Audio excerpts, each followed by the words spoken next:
Hey everyone, my name is Manas. If you clicked on this video, high chance you're looking to migrate from Datadog.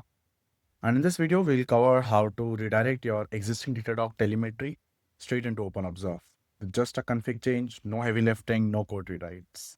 But before that, let's talk benefits. In reality, Datadog is great, but the unpredictable pricing. And that's exactly why teams are switching to OpenObserve. It gives you the same full stack observability, log, metrics, traces, front end monitoring, and a wonderful support for OpenTelemetry. You get massive cost savings, and more importantly, you get predictability. No per host charges, no custom metric fee. With OpenObserve, nothing is proprietary from storage to collection layer. Now, before we start moving the data, I have a question. How are you currently instrumenting your applications? There are generally two types of profiles. Type 1, you are deep into the proprietary stack. You use the Datadog APM tracer, you're using StatsD for metrics, and the Datadog agent is forwarding this telemetry to your Datadog cloud account.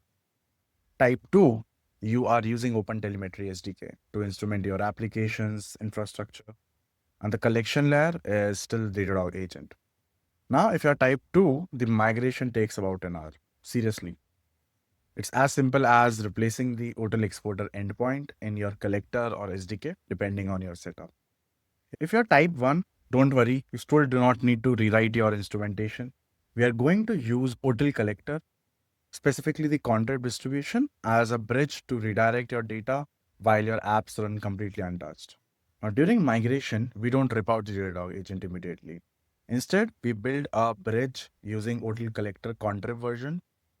Why contrib? It provides us with the receivers which we need to translate Datadog format, metrics, and traces to OTLP. Now, the step one here would be to install the collector. Installing the Otel collector contrib version, I'll link this guide in description so you can find the exact commands on how to install the collector. Now, step 2 would be configuring this collector. Let's tackle each telemetry one by one. For metrics, we are going to use the StatsD receiver. The StatsD receiver is typically listening on the port 8125. This is the default port where the DogStats agent sends your metrics, but it's always good to verify it from your setup. Now, this is the standard configuration for the StatsD receiver, the endpoint configure and few other parameters. If we scroll down in the collector configuration, we will look at the exporter endpoint. So this is the OTLP HTTP OpenObserve exporter endpoint.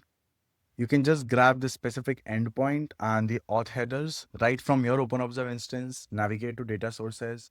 Under there, you can go to custom, matrix, and here you'll find the exact collector configuration which you need to add. Awesome, right?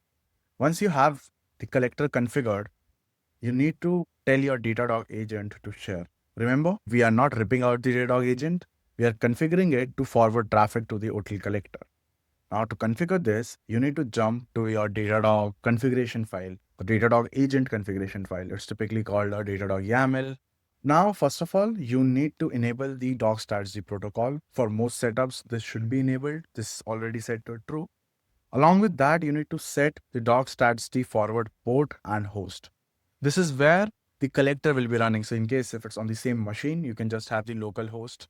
And remember, as port 8125 is which the Datadog agent use to send these StatsD metrics, we would need to have a different receiver port for our OTL collector StatsD receiver. So once you configure this, you're done. If the collector is on the same machine, your Datadog agent silently mirrors your metrics to the collectors, which translates them to OTLP and sends them to OpenObserve. Now, what about logs and traces? For logs, OpenObserve supports some heavy log shippers. So you might be already using one of these: file log, FluentVet, FluentD, Vector, or Otel. So if you're using any of these collectors or log shippers, you just have to replace your endpoint with the OpenObserve instance endpoint and you're done. Alternatively, you can also use Otel collector's file log receiver. How would that work? So file log receiver is another receiver. Here it actually helps you to tail your application file logs directly from the location you specify. So you can specify the exact file paths and this will automatically fetches logs and forward them to OpenObserve. Additionally, OpenObserve provides you with pipelines which let you parse and enrich those logs on the fly using VRL functions. And this is even before they reach storage. So you can do all the transformations and enrichments while the data is ingested into OpenObserve.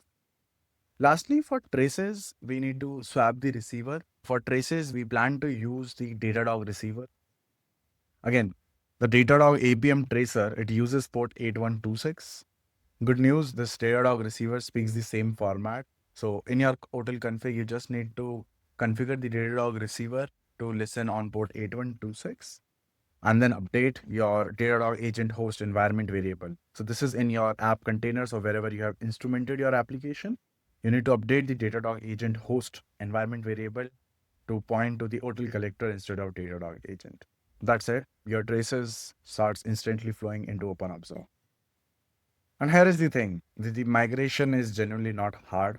We had a team come to us, those who were using the standard Otel instrumentation with the Datadog agent, and they were up and running on OpenObserve in exactly 1 hour because they were built on open standards. And Datadog agent was just a pipe, and pipes are easy to swap.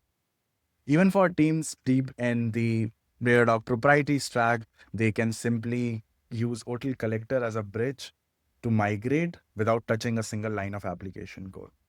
All right, that's for part 1. We successfully routed your data. In part 2, we are going to tackle the fun stuff, migrating your actual Datadog dashboards and alerts over to OpenObserve so you don't have to rebuild them from scratch. Subscribe so you don't miss it. If you're ready to try OpenObserve right now, the link is in description. Keep building and I'll catch you in next one. Thank you.